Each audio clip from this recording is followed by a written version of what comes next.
Here. But up here by the conservation area along the Snake River, about 5 miles outside Jackson, a lot of people walk dogs. You see there's a little lake, the river we just passed driving over. One of my ideas, there's a groomed Nordic trail here, and then about, I don't know what it is, 10 miles up by Moose and by the Jenny Lake Trailhead in the National Park, Teton National Park. I got a map right here, so I was whipping the camera out for it. But there's a, you can see, we're down here, if that shows up, and Teton Village and Wilson. But Moose up here, there's a groomed trail you can drive in the park. There's a groomed trail that goes all the way up to Signal Mountain, and it runs like 14 miles along the park road, which is plowed during the summer.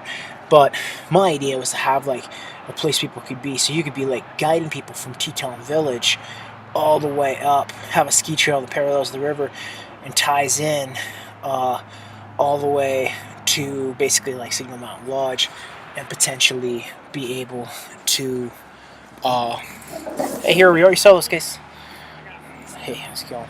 And then potentially be able to guide the come on, Harold.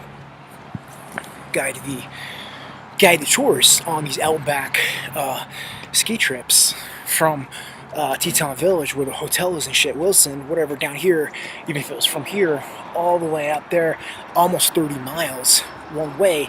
This is during the winter with skis, the big Canicross stuff, like ski joring with those big gray stir, part greyhound, part pointer, husky type dogs in Europe. That sport's really taking off. It's a huge thing. Competitive Nordic skiers really aligned with the ethos with the national park. Not 10 dogs, one dog. You know what I mean? Connected to the one dog class, the purpose, what we're trying to do with the national parks. So, but when I was here that one winter a couple years ago, first time ever here.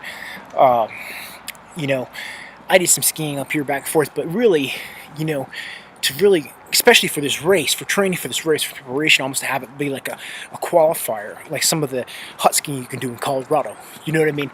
To have it be like a qualifier. Well, here, you start Teton Village. We're going to have guide tours. We're going to have a gym here. We're going to have a great gym up there. People can do a good workout, pack some food, hydration, and, ski the 30 miles through the Teton Park along. And then now the trails, for the most part, are already groomed. They're already in there, so we're not doing anything crazy and unique. We're just connecting a couple of the dots, coming up with the idea that there's going to be a layover spot up there in the dormant Signal Mountain Lodge that during the summer is going for $400 a night, and is in the winter just like the private mansion of the people who are managing the summer business. I got a little friend here following me. Anyway, and I got to watch the sun exposure. So for me, you can see the river and the mountains behind me. And for me, having the place up here in the winter that's connected to winter sports, connected to our goal with this race, to keep me on track with those sort of things, is not just necessary.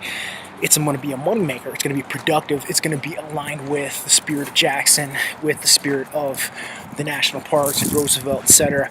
But the big thing is, it's there might be some private land or something. Like this is like a public land trail along the river, but there might be some private land you got to cross and stuff like that. So you have to figure it out on the maps, etc. to get that dialed in. Anyway, just checking out the mountains and the river. Anyway, you know what I mean? There's a reason why I think Trump's doing that. It's like Patagonia, the big company, wants to talk about bears ears and stuff, but people want to talk about how the outdoor recreation is really big, but here we have someone who wants to do something with the outdoor recreation, and you go into the national park office and you get a door in your face and a bunch of red tape, where you really want something that's especially for this sort of thing, which is, we're only talking a few people going back and forth. If you want something that's streamlined and efficient, that's going to allow someone to get their business going, and they can totally cap the number of people or something like that. I don't know, but I just think, to me, it's the moment where You know, you look at Iditarod, you look at like Business in America, you look at even like the physical fitness empires in America, CrossFit, Spartan, so economic, you know what I mean?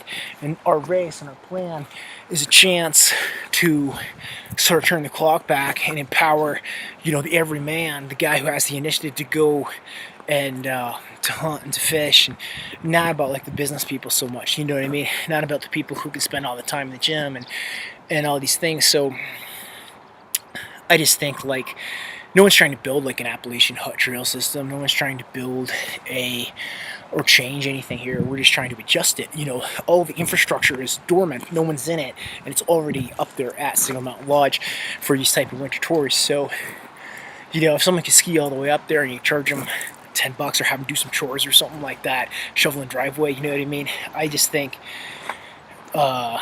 And then if there's an angle for us to do the commercial tours through there too, I think that'd be pretty cool and dope. So, you know, totally connected to what we're trying to do with the race too. So in that way, we can begin a partnership around that concept with the race, with the national parks.